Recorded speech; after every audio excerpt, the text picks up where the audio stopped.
Muy buenas, amables televidentes. El conversatorio de la Fundación Institucionalidad y Justicia del día de hoy cuento con la grandiosa presencia de Jaime Rodríguez Arana.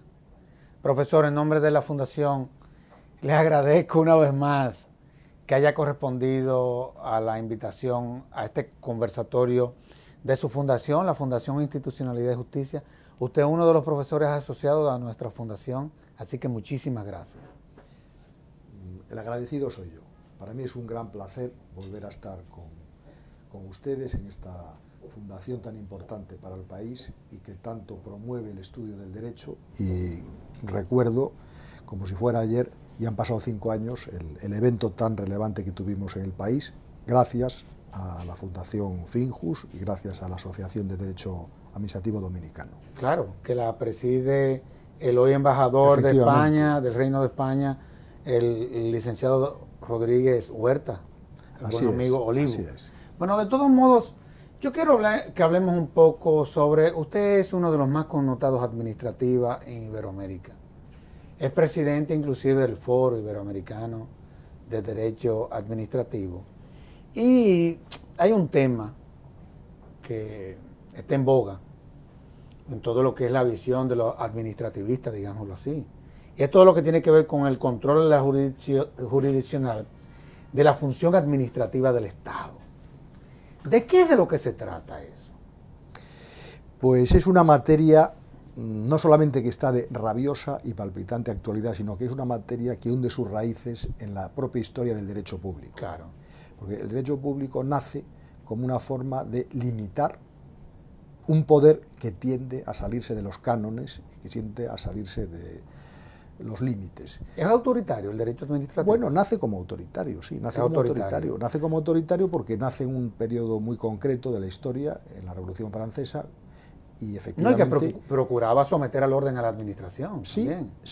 Lógicamente nace para someter al orden a la administración, pero genera una serie de instituciones como la ejecutividad de los actos administrativos, la ejecutoría de los actos administrativos, una serie de privilegios y prerrogativas de la administración que conforman eso que los franceses hablaban de la cláusula exorbitante frente al derecho común, al derecho normal y ordinario, y que hoy en día, si bien tuvo sus razones en esos años del siglo XIX, la verdad es que hoy en día el derecho administrativo necesita focalizarse y concentrarse más que en la prerrogativa y el poder, en la dignidad del ser humano. Y eso creo que es la aportación que trae consigo la cláusula del Estado social y democrático de derecho y la necesidad de que a través del derecho administrativo la administración pública esté más pendiente de las circunstancias reales de los ciudadanos y pueda dedicarse a esa noble tarea del servicio objetivo al interés general. Ahora, cuando uno habla, por ejemplo, usted habla de la dignificación. No hay duda de que ya uno se está metiendo en el campo de los derechos fundamentales. Sí, pero es que los derechos fundamentales son tan importantes como que impregnan todo el ordenamiento jurídico, no solamente el administrativo, el laboral, el privado, civil comercial, el procesal. Yo ahora estoy trabajando una cuestión sobre la forma y el derecho público, y en Europa el Tribunal de Estrasburgo ha dicho varias veces que el proceso no puede ser un obstáculo para el que tiene la razón. ¿Y cuántas veces el proceso se convierte en un valladar inexpugnable que impide que aflore la verdad y la razón? Claro. Y eso tenemos que planteárnoslo y tenemos que cambiar la perspectiva. Yo por eso hablo mucho del pensamiento abierto, el pensamiento plural, el pensamiento dinámico, el pensamiento complementario, y construir las instituciones no desde la verticalidad, sino desde la realidad y desde la dignidad del ser humano. Yo sé que esto es complicado, no se hace de la noche a la mañana, pero creo que vale la pena promover investigaciones y estudios en este sentido.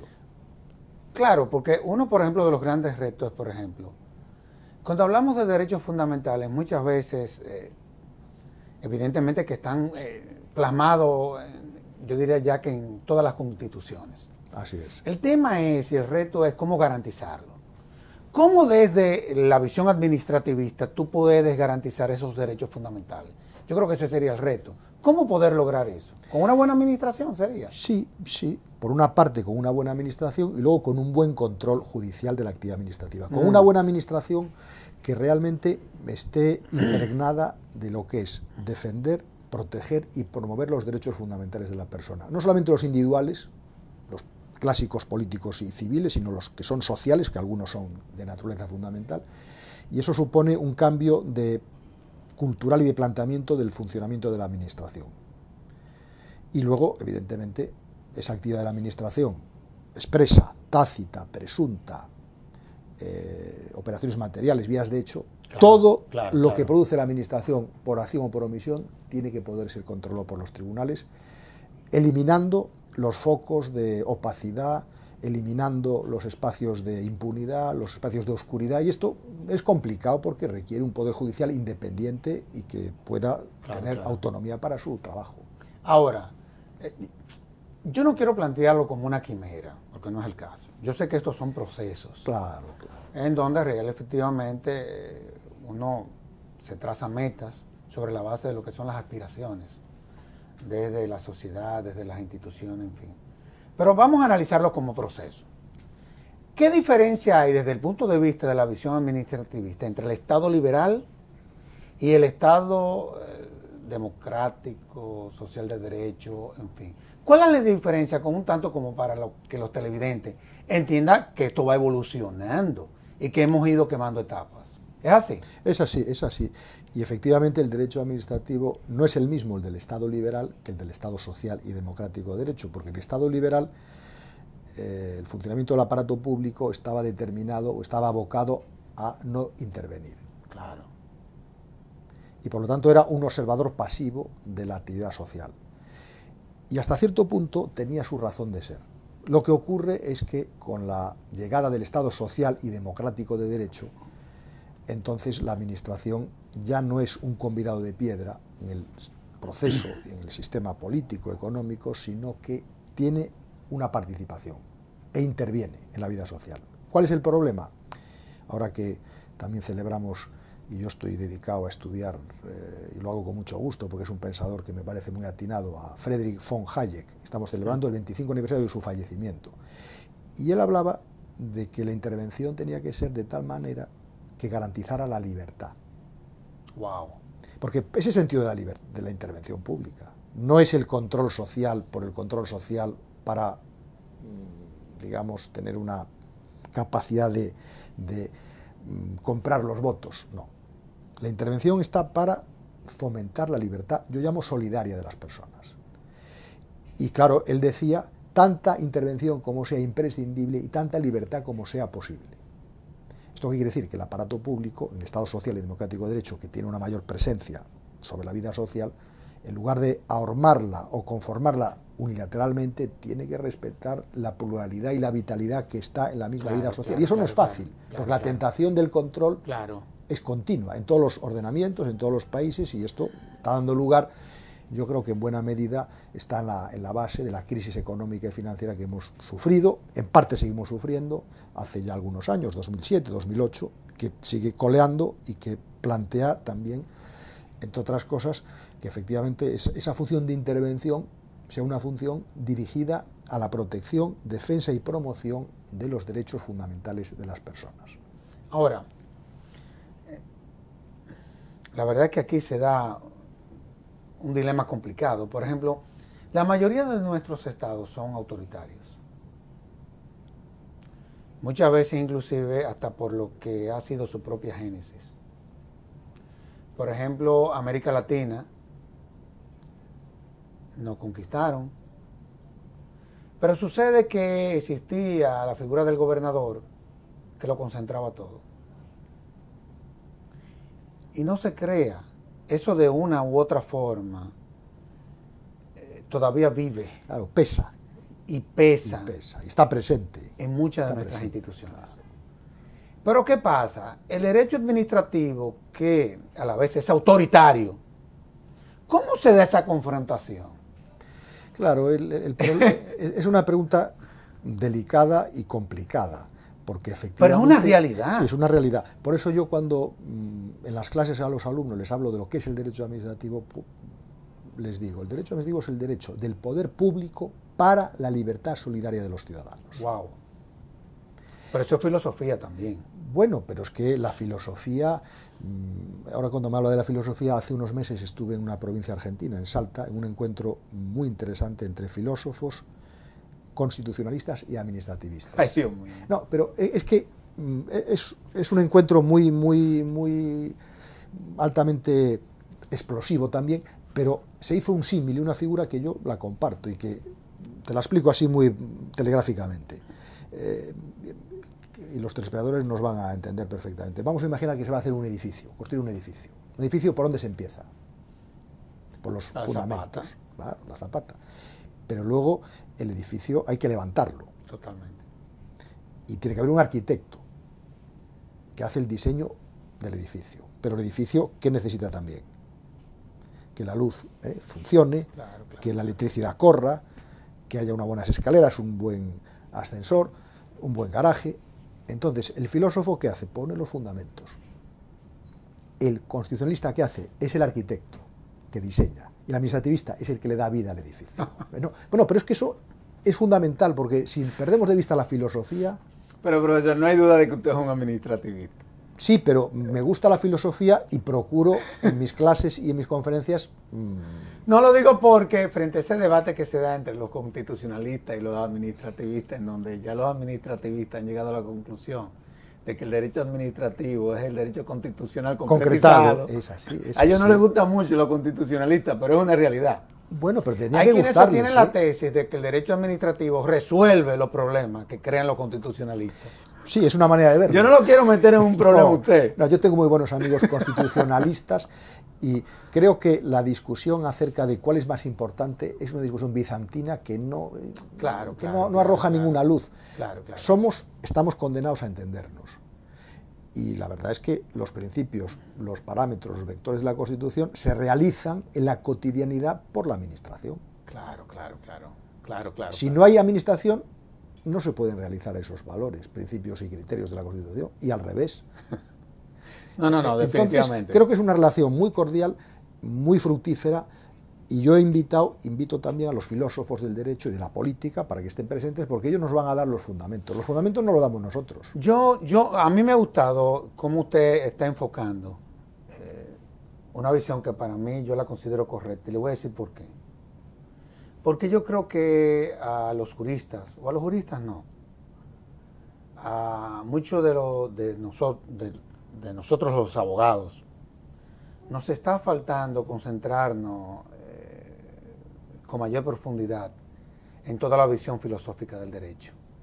Es probable. Sí, porque he visto que esa parte dogmática, en donde la filosofía se crece, muchas veces nos estamos concentrando más en el proceso que real y efectivamente en esa parte dogmática. Inclusive, cuando uno analiza, por ejemplo, los autores que están escribiendo en América Latina, se están concentrando mucho en la parte procesal. Y son muy pocos los que están escribiendo de la dogmática en sí. ¿No será porque está faltando ese contenido filosófico? Por una parte, derecho. Claro, por una parte puede ser, yo pienso en Europa, que es lo que mejor conozco, y en las facultades de Derecho a veces ha ido perdiendo peso lo que se llamaba el trunque jus, el tronco del derecho, claro, que era la filosofía, la historia y algo que nosotros entendemos que ha tenido una gran potencia en la construcción del derecho público, que es el derecho canónico. Claro, porque los conceptos de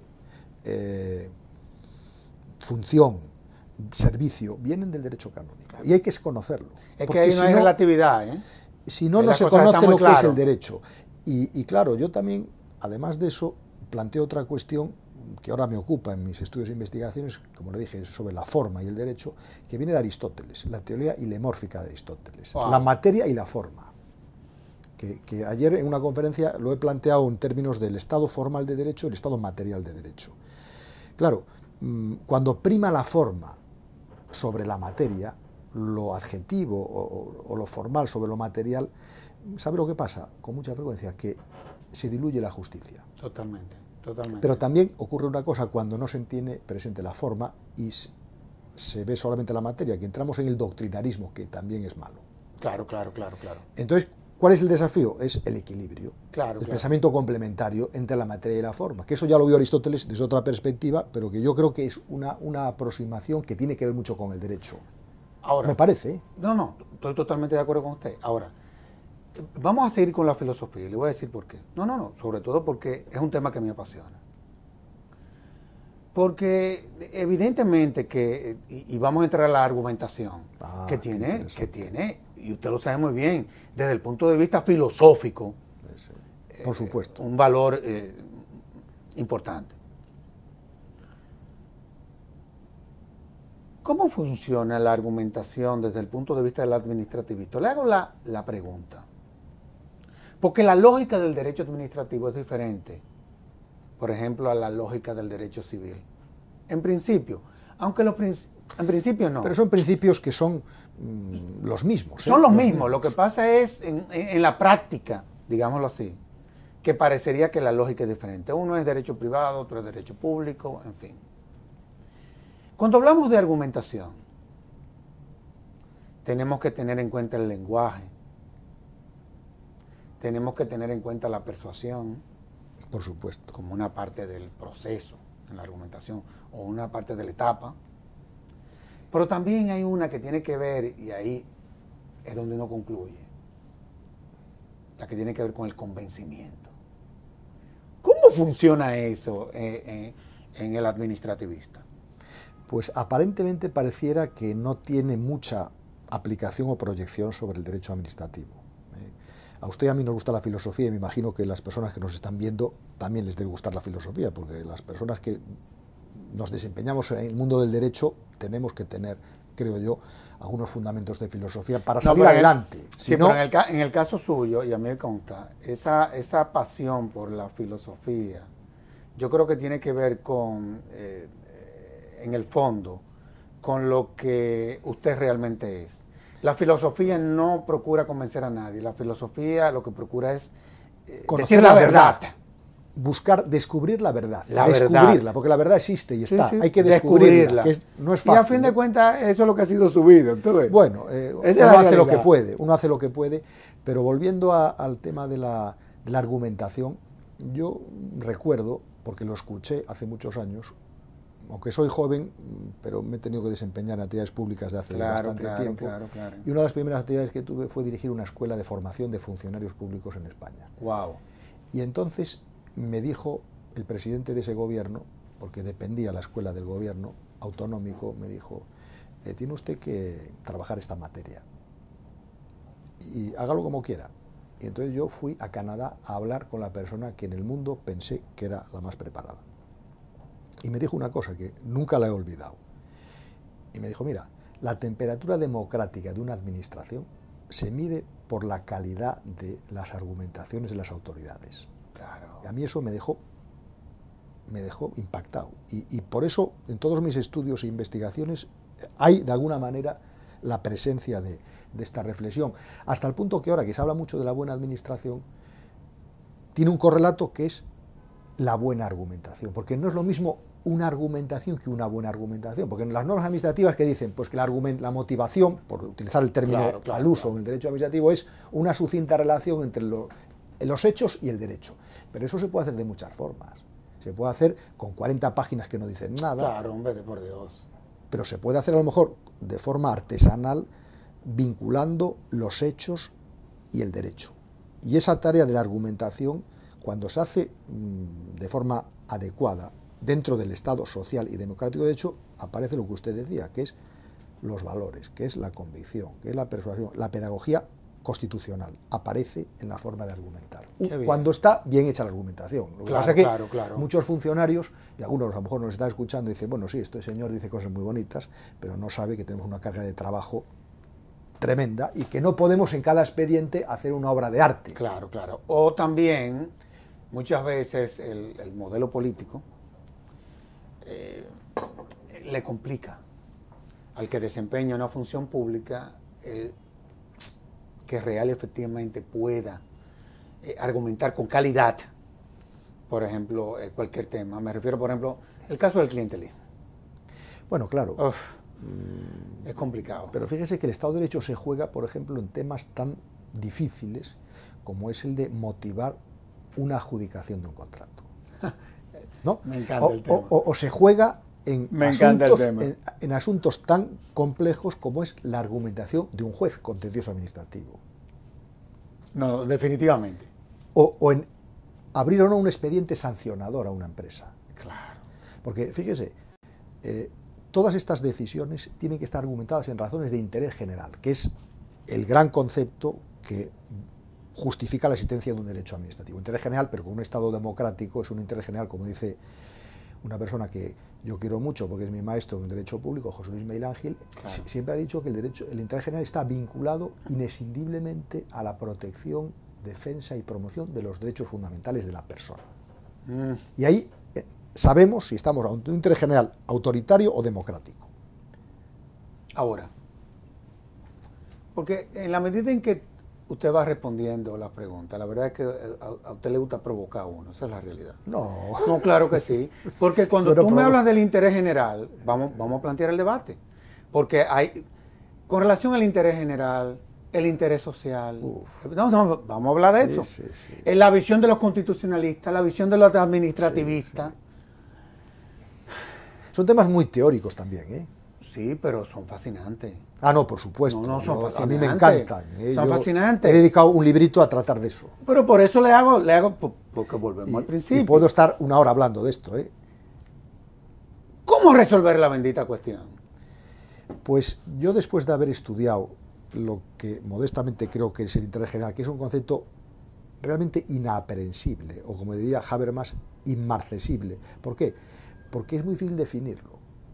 Sabemos lo que es, pero definirlo es muy difícil. Entonces, cuando uno quiere definirlo, yo la mejor definición que he encontrado está en lo que Alessi, un italiano, habla del interés general primario y secundario. Entonces, él dice, claro, el interés general es un concepto que tiene que estar inscrito en los valores del Estado social y democrático de derecho, por una parte, pero tiene que ser concreto, porque si no, no es un interés general administrativo, es concreto, tangible, materializable,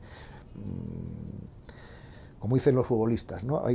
Si no meten goles, si no materializan, no hay nada. Pues tiene que materializarse, si no, no es un interés general del Estado democrático. Luego, es un interés general que tiene que ser argumentado, volvemos a lo de antes, y participado. Esos son los tres elementos que, a mi juicio, permiten hacer esa caracterización.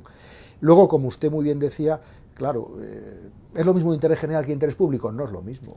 Claro que no. Puede parecer que es lo mismo, pero no lo es. Confunde. Lo confunde, pero un interés público es un interés de un ministerio, de un colectivo de funcionarios, y realmente otro profesor que yo creo que ha acertado muy bien, es un brasileño, Bandeira de Melo, cuando habla de estos temas, él dice que el interés general primigenio es el interés social, que es el interés de todos y cada uno de los miembros de la comunidad como tales, porque no es la suma del interés particular, el interés general, no es la suma de los intereses particulares de todos, no.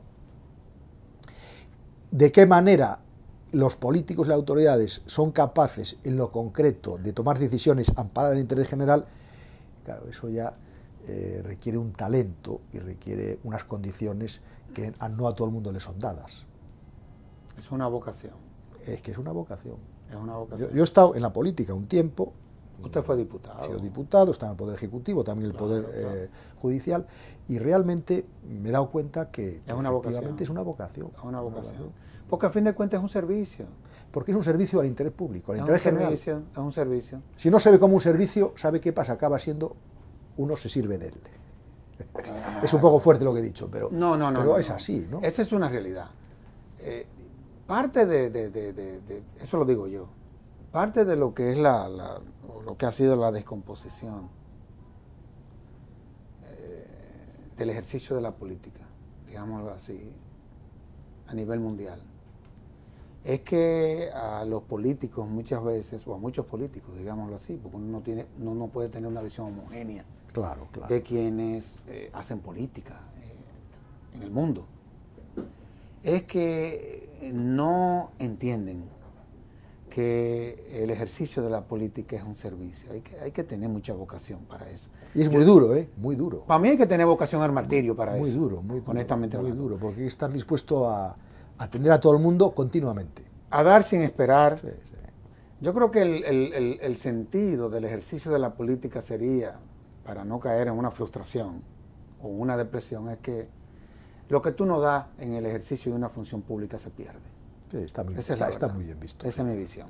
La vamos comparto. La comparte. De todos modos, vamos a hacer una pausa. Estupendo. Y de inmediato volvemos con este interesantísimo programa.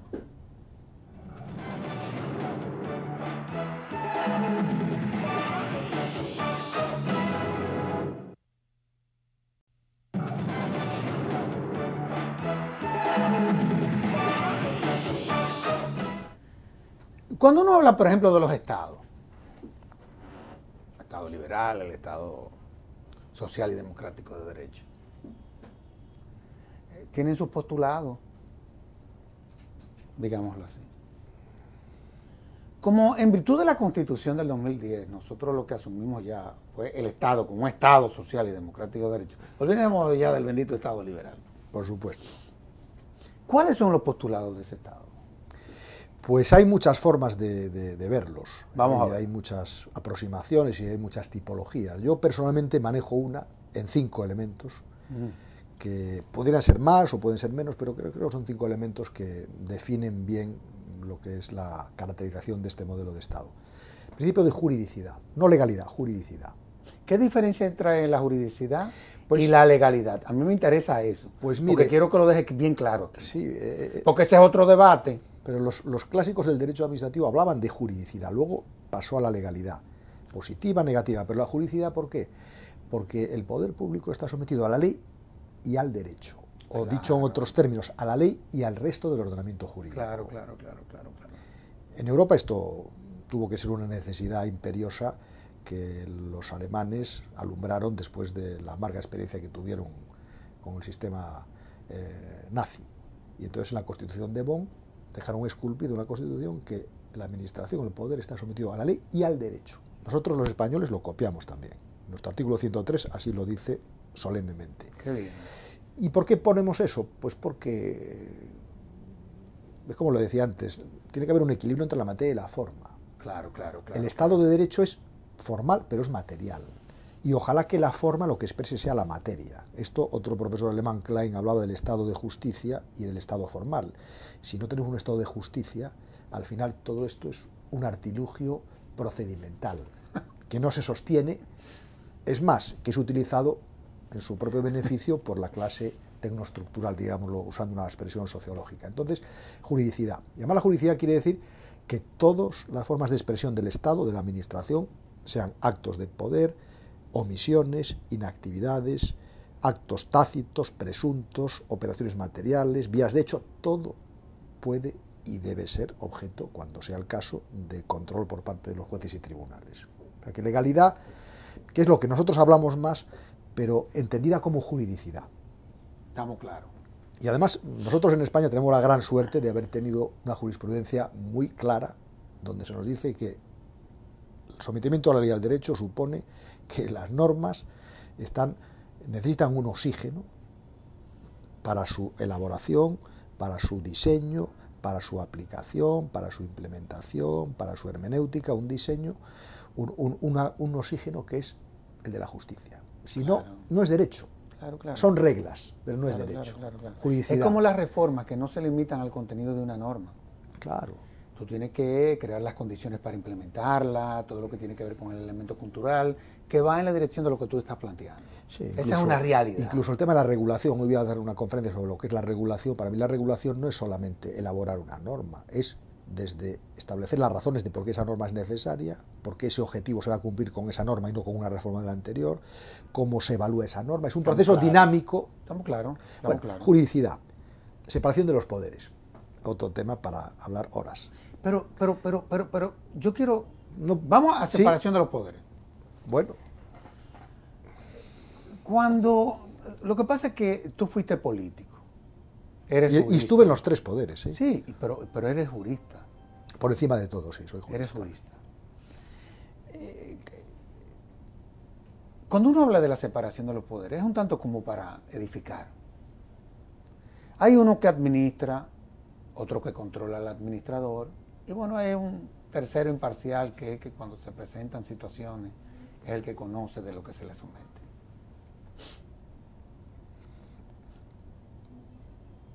Sin embargo, son 3 los poderes del Estado. Y muchas veces como poderes son parte de un todo. ¿Cómo poder deslindar respecto a lo que son las atribuciones de cada uno? Las funciones de, por ejemplo, el Poder Judicial con lo que son, por ejemplo, las funciones del Ejecutivo. Te hago la pregunta porque, por ejemplo, la génesis del Poder Judicial es política. Viene de la política.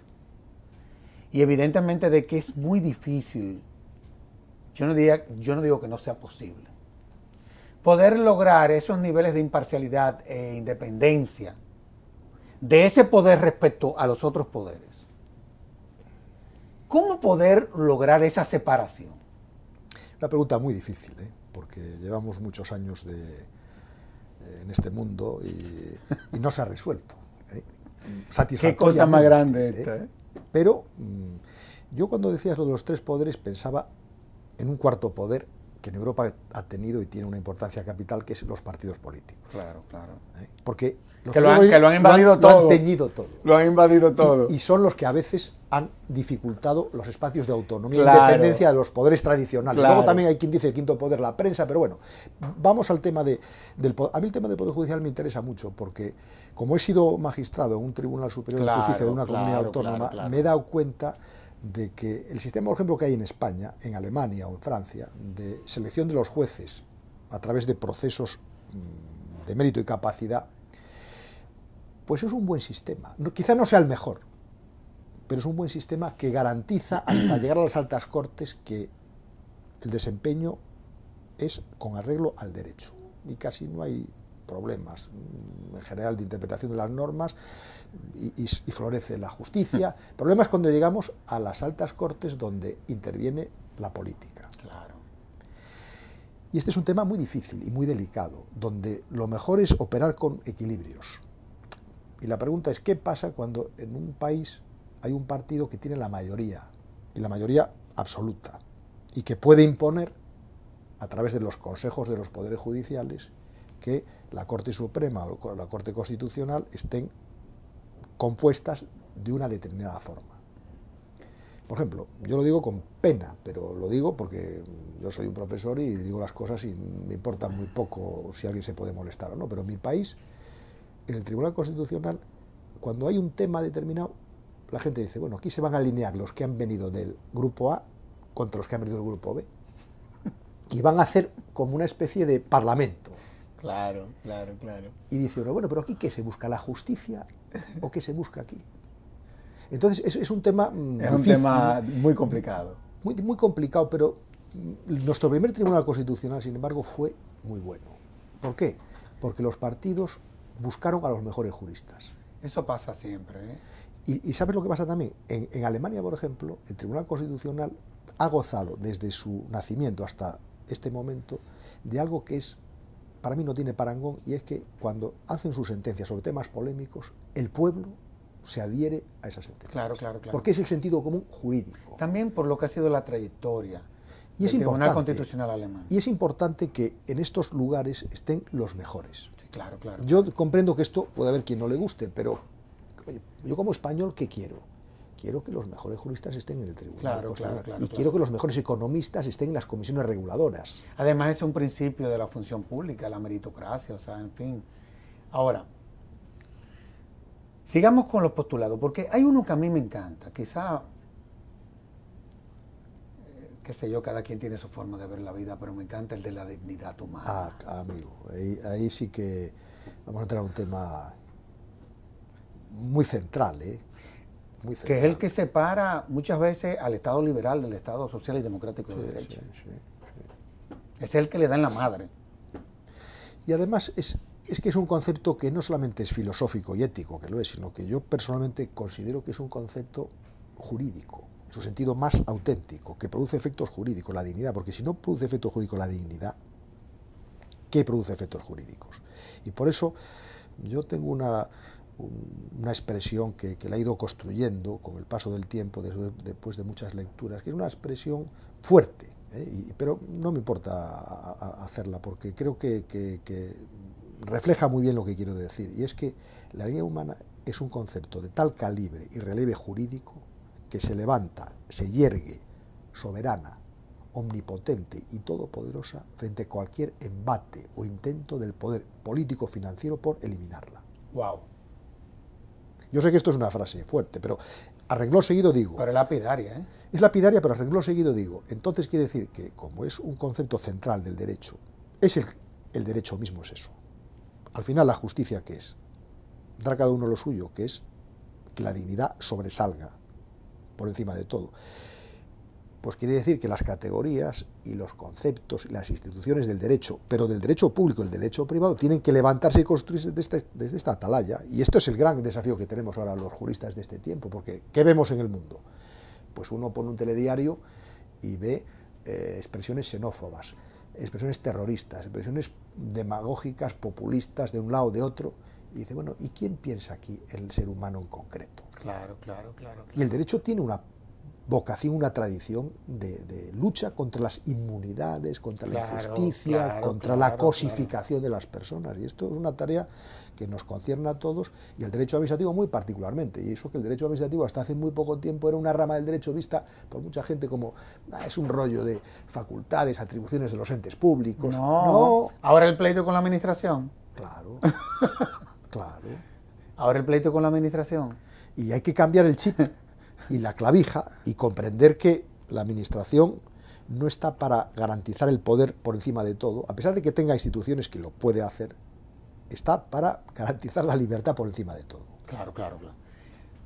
Hay un postulado que a mí me llama mucho la atención. A mí me tocó desarrollar ese postulado cuando nos tocó trabajar en la Constitución comentada de la Fundación Institucionalidad y Justicia, en donde a mí me tocó comentar el preámbulo.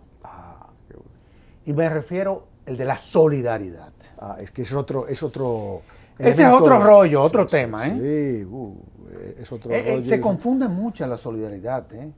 Por ejemplo, ¿es un acto de justicia o un acto de misericordia? Es complicado esto, porque tú desde el punto de vista de la misericordia, tú puedes ser compasivo con el prójimo, pero no solidario frente a un hecho mal habido. No se solidariza con las buenas causas, con lo justo, en fin. ¿Cuál es tu visión respecto a ese postulado del Estado social y democrático de derecho? Que es uno de los que a mí más me apasiona, bueno, en honor a la verdad. Honestamente hablando te lo digo. Sí, porque además en Europa, después de la Segunda Gran Guerra, el Estado asume una gran conciencia social, claro, y empieza a desarrollar políticas públicas sociales. Yo creo que en algún momento el Estado se ha excedido, porque yo creo que no es función, esto nos lleva al tema del servicio público, ¿no? Yo no creo que la educación sea un servicio público, sinceramente, o la sanidad sea un servicio público. Estoy hablando en términos jurídico-administrativos. Es un derecho fundamental, ¿eh? Por eso. Y el derecho fundamental requiere espacios de libertad. ¿Y el servicio público qué característica tiene? Pues que el Estado dice, esta actividad es mía. Lo que llama Villar Palsí, la publicatio. Y yo puedo tolerar que intervenga alguien, pero a través de la concesión administrativa. Pero yo me reservo la titularidad. Y en la sanidad y la educación la titularidad no es del Estado. La titularidad es de la sociedad. Entonces, creo que hemos pasado en poco tiempo, también hay que entenderlo, ¿no? Que Europa quedó muy devastada, muy caída, y entonces, ¿quién podía asumir los grandes servicios? Pues era el Estado. Y entonces el Estado pasó a casi aniquilar la sociedad. Y salvo en algunos países europeos, como puede ser Inglaterra, porque claro, en Inglaterra la tradición anglosajona es que lo importante de la sociedad no es el Estado, pero nosotros que venimos de Francia, de la herencia francesa, claro, sí, lo importante es el Estado, no la sociedad. Sí. Y esto cambia muchas cosas, ¿no? Por eso ahora se está hablando otra vez de la subsidiariedad. Pero es que la subsidiariedad y la solidaridad son los dos grandes principios de la ética del Estado, y que están, en mi juicio, muy conectados. Bueno, esa conciencia social que crece y que hizo posible, efectivamente, que a través de la actividad del Estado pues empezó a regularse materias que eran muy importantes en el derecho laboral, ¿verdad? La protección de los menores, de las mujeres, de los colectivos más desfavorecidos, salarios sociales, los alemanes el mínimo vital digno, en fin, toda una... Hay que reconocerlo, son conquistas muy importantes, la seguridad social. Claro. Todo esto es muy positivo. ¿Cuál es el problema? El problema está, yo le llamo el estado de bienestar dinámico y estático. Es decir, el estado de bienestar, tal y como yo lo entiendo, que es la consecuencia sociológica del estado social, tiene una dimensión dinámica, no estática. ¿Qué ha pasado, por ejemplo, en algunas sociales democracias nórdicas, que ha sido un gran ejemplo para todos los europeos para el mundo y para el mundo? Para el mundo. Y que realmente hay unas cotas de solidaridad. Los niveles de bienestar social que hay ahí son altísimos. Pero en algunos países, ¿qué ocurrió? Pues que fue perdiendo calidad la intervención del Estado. Y en lugar de estar dirigida a, de alguna manera, que emerja la vitalidad que está en la sociedad, se quedaron estáticamente, por ejemplo, la subvención, las ayudas, se convirtieron en instrumentos de control social. Wow. Pero es que la subvención y la ayuda pública, que son muy importantes, es lo que nosotros llamamos en el derecho público la actividad de fomento del Estado. Claro. Están para promover actividades particulares de interés general. Y yo por eso hablo del estado del bienestar dinámico, porque creo que estas categorías de la subvención, del auxilio y la ayuda están para despertar las iniciativas sociales que están en la realidad y que hay que aflorarlas. Y el Estado tiene mucho que hacer en eso. Y por supuesto, la solidaridad como propiedad de la actividad del Estado, como característica básica de la actividad del Estado, en lo que supone animar iniciativas que vayan al empeño común de todos por las cuestiones de interés general, pues es algo imprescindible, porque nos estamos quedando en una libertad individualista. Yo por eso me atrevo a hacer otra afirmación fuerte y digo, fíjese, creo que la relación entre libertad y solidaridad es una relación también compatible, y se puede decir, a riesgo de, yo todo lo que digo puedo estar equivocado, o sea, pero son cosas que he ido pensando con el tiempo, y pues las puedo afirmar con esa dosis de riesgo que tienen, y es que la libertad, si no es solidaria, no es libertad, y la solidaridad, si no es libre, no es solidaridad. Yo por eso hice un librito hace años, cuando estaba más en la actividad política, que es muy provocador, y que se llamaba En el centro, hacia la libertad solidaria. Porque es que si no, al final,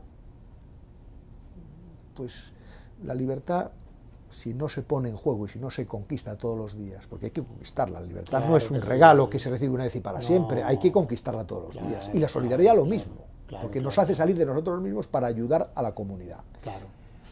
Ahora, cuando uno analiza, por ejemplo, todo lo que han sido los procesos de reformas constitucionales en nuestro país, por ejemplo, anterior a la Constitución del 2010, esa Constitución se fundamentaba sobre la base del espíritu de la representación.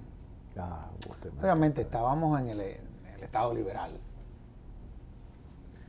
Llega el 2010, hacemos la reforma, y ahí se introdujo un elemento que a mi juicio yo creo que es grandioso en todo Estado social y democrático de derecho, que es el que tiene que ver con de la participación de la ciudadanía, participación ciudadana, en todo lo que es el proceso de construcción de políticas públicas, inclusive hasta del propio fortalecimiento de la democracia. Es decir, hoy en día el concepto moderno de la democracia no se puede concebir sin tomar en cuenta la participación de la ciudadanía en los procesos. ¿Cómo tú evalúas eso? O sea, como un postulado del Estado social y democrático. ¿Es así? Bueno, es que cuando hablamos del Estado social y democrático de derecho, la nota que define la dimensión democrático es la participación. Claro. Y nosotros tenemos en España una sentencia de la Corte Constitucional que me parece muy atinada y que me parece que hay que repetirla siempre que uno tenga ocasión de hacerlo, y yo lo hago, y que dice que el interés general de un Estado social y democrático de derecho no se define de forma unilateral, monopolista por los poderes públicos, sino que debe abrirse a un diálogo fecundo entre poderes públicos y agentes sociales. Claro que la representación entendida en forma tradicional y la democracia representativa pues es una realidad que no es que esté en crisis, lo que pasa que tiene que ser complementaria con formas de participación en la evaluación, análisis y implementación de las políticas públicas. Totalmente de acuerdo. Porque dicen, no, es que el populismo ha roto con el esquema representativo. No, señor. Lo que pasa es que el esquema representativo no puede pretender ser el único o la única forma de representación de la realidad social. Totalmente de acuerdo. Entonces, ¿eso qué requiere? Pues, como se está haciendo en la República Dominicana y en otros países del mundo, abrir espacios mayores para la participación, pero que sea una participación real, porque...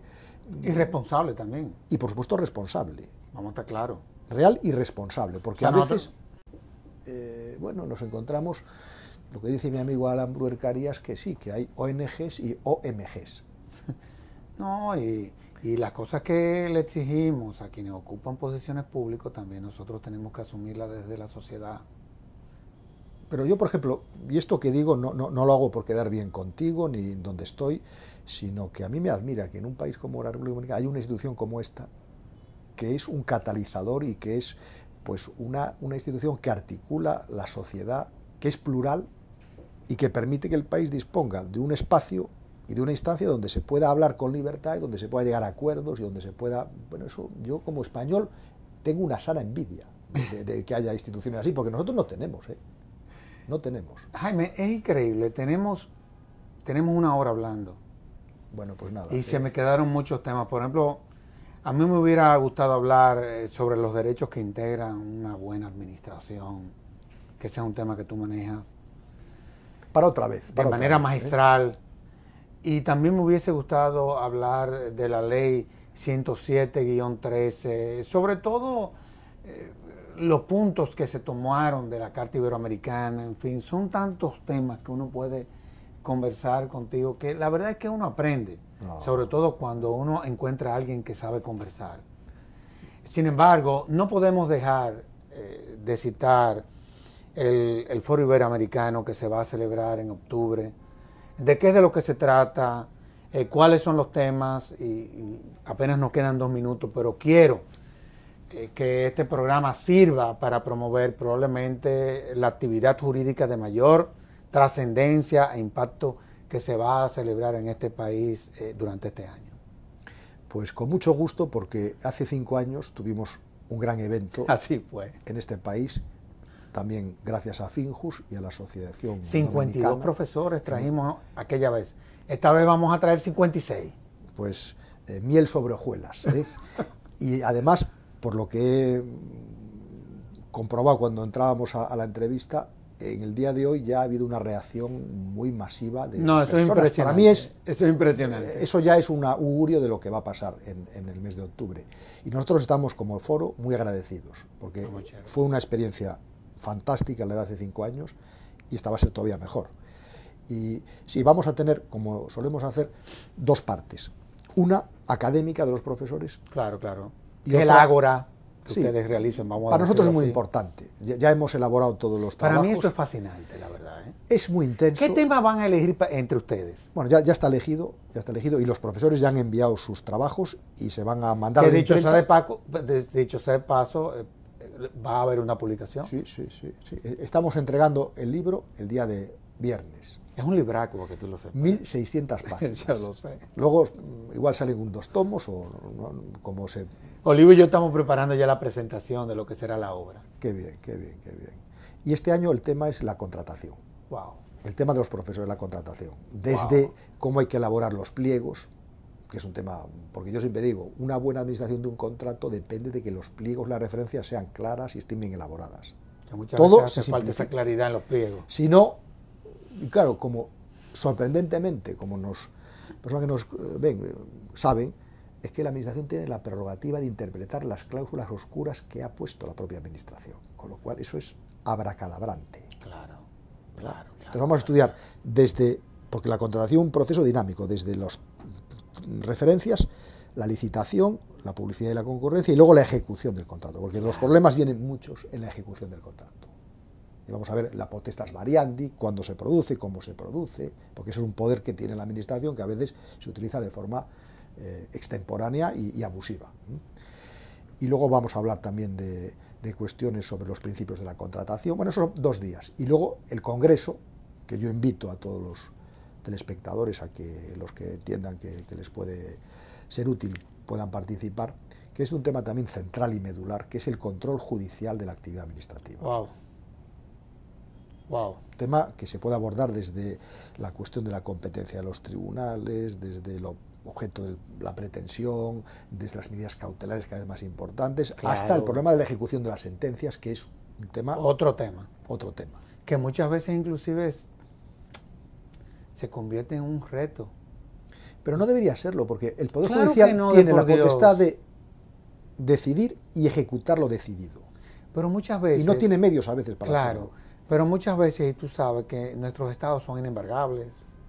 Bueno, y se presentan una serie de limitaciones ahí, pero en fin, de lo que se trata es, y yo creo que se está logrando en la República Dominicana, es que desde hace unos años hemos venido, no solamente desde la Fundación, sino desde el Foro Iberoamericano, desde lo que ha sido tu participación en todos estos procesos, fortaleciendo a una jurisdicción que sin lugar a dudas tienen ustedes ahora en las Cortes, ¿no? En el Parlamento una ley muy importante. Claro que sí, y que ya inclusive está consensuada. Qué bien. Esa es la realidad. Jaime, en nombre de la Fundación Institucionalidad y Justicia te agradezco. Te agradezco de verdad. El agradecido soy yo. Que hayas venido a este conversatorio y que nos haya dado esta cátedra sobre lo que son los principios. Una conversación. El fundamento de todo lo que tiene que ver con la jurisdicción administrativa. Que no te crea, muchas veces hace falta, así que muchísimas gracias. El agradecido soy yo y Dios quiera que tenga la oportunidad de seguir manteniendo estas conversaciones tan fructíferas y enriquecedoras para mí. Así será. Y a ustedes, amables televidentes, les decimos hasta la próxima, en donde estaremos en un nuevo conversatorio de la Fundación Institucionalidad y Justicia. Hasta entonces.